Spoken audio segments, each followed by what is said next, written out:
Hey guys, thanks for watching. If you're new to RVing, you already know there's a massive list of items that you need before you can go on your first camping trip. Hopefully you have a good idea of what they are, but today we're going to show you 7 items that we purchased for our Grand Design Imagine, and we felt like they were absolutely needed. We just went on a 5,100 mile trip around the United States, and these items were essential for us to make that trip. So stay tuned. I'm going to tell you about each one of those and how they help us camp and how they will benefit you.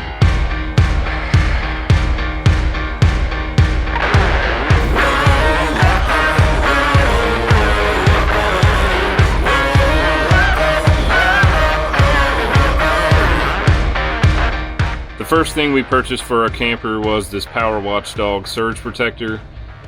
Obviously it's a 50 amp because the camper's a 50 amp.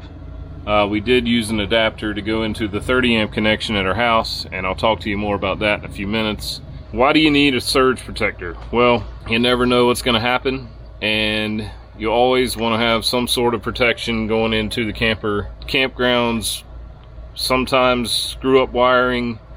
You may have an electrical storm. It'll keep your camper from getting fried. It's just extremely important. Okay, while we're talking about the electrical connection on our camper, Trek Power makes these adapters, and this is a 50 amp to 30 amp connection. They make 30 amp to 50 amp, they make 30 to 15, 50 to 15, and tons of other options. These are ETL and UL rated. They use 100% copper wiring. Be sure to visit trekpower.com and use the code BYOA10 and get 10% off your next order. Check them out. They have a ton of options for your RV. Alright, the second item I ordered as soon as we bought our camper was this lithium iron phosphate battery. I tell you what, I think that manufacturers should include these from the factory. They are amazing. This is a 100 amp hour. It is a trolling motor edition. The reason I went with this one is because it has the low temperature shut off, so it won't charge below 32 degrees, which is very important for lithium. This is a lifetime. It's been an excellent battery for us. So we went on this cross-country trip. We never had an issue with our refrigerator. We have a 12-volt fridge. We needed it to run non-stop on our camping trip across the country. We had 0 issues. We never even got close to having a dead battery. Just to note, I didn't know this when I ordered it, the trolling motor edition is slightly larger. I had to order a different battery box. Not a huge deal. It's like $10 or $15, you know, extra. Lithium iron phosphate batteries have dropped so much in price, it almost doesn't make sense not to have one. A few reasons you want to switch to lithium. You can discharge this battery 100%. You always try not to, but in some cases it happens. If you do that with a lead acid, if you go below 50% discharge, it will kill your battery eventually. With a lithium, you can discharge it all the way to 0. Again, you don't want to, but it can happen. These are extremely lightweight. They're like half the weight of a lead acid battery. So if you have the funds, I would add one of these. This probably would be one of my first modifications to your new RV.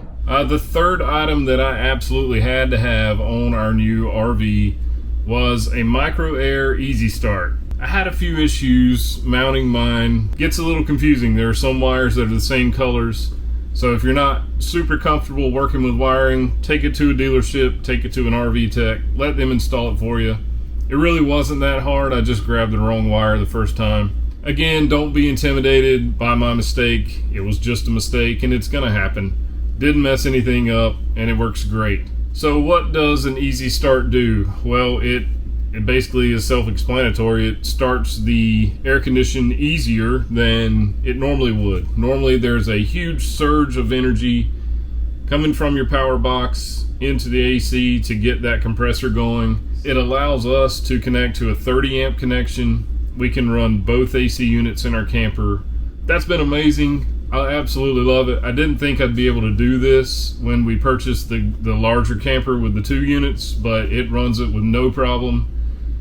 We've camped in several places with 30 amp connections. We've had zero issues running both units and keeping the whole camper cool. When we travel, we always have our little buddy, Percy, the Boston Terrier, with us everywhere we go. We love that dude. When we got ready to go on our cross-country trip, we knew that a lot of national parks don't allow dogs. So we also knew that Percy had to stay in the camper a lot. We really needed a way to monitor temperatures in the camper and have an alert of some sort in case something happened. So we went on Amazon and we found this Govee Wi-Fi thermometer. I believe it was $35. I'll put it on the screen. This thing has been worth way more than that to us. It has worked flawlessly. It works off of Wi-Fi.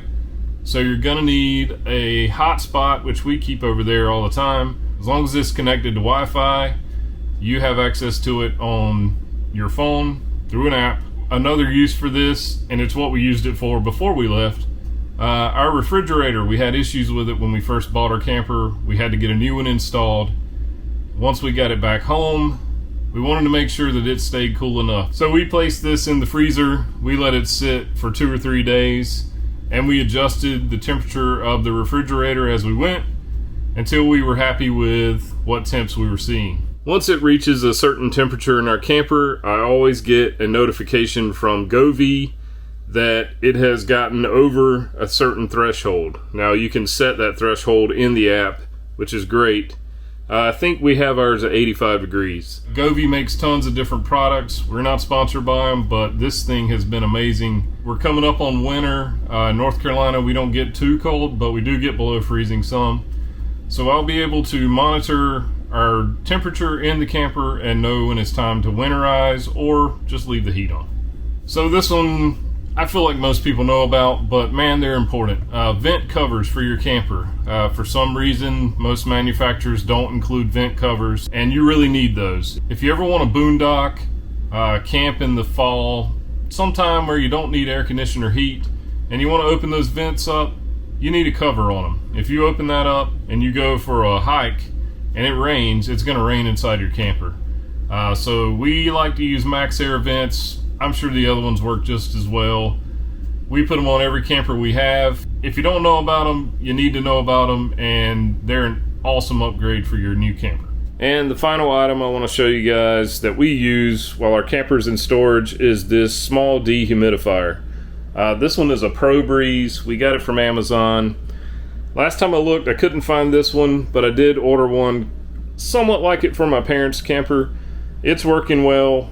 I don't know that there's a preference in brand, at least not from us anyway. One thing you need to know, these aren't really automatic, so you basically just turn this one on and it stays on all the time. You have this monitoring system. You can see we have water up to here. I just come out here once a week and dump it. Sometimes it'll be way up. If you have power in your camper and you're able to monitor one of these, I highly recommend it. It's a great addition to our camper, and it just saves you a lot of headache when you get ready to go camping next season. Okay guys, those are my products that we added to our camper that I think you should know about. Leave comments below on products that you think other campers should know about. We want to help the whole community. You know, you're always going to need sewer lines and stuff like that, but there are other options that people don't even know about, and they're going to find out about later, and it's going to be so helpful. I want to thank Trek Power for providing the RV adapters for us today. Also, be sure to check out their website and get 10% off using our code BYOA10. Thank you for watching, and guys, we will see you next time.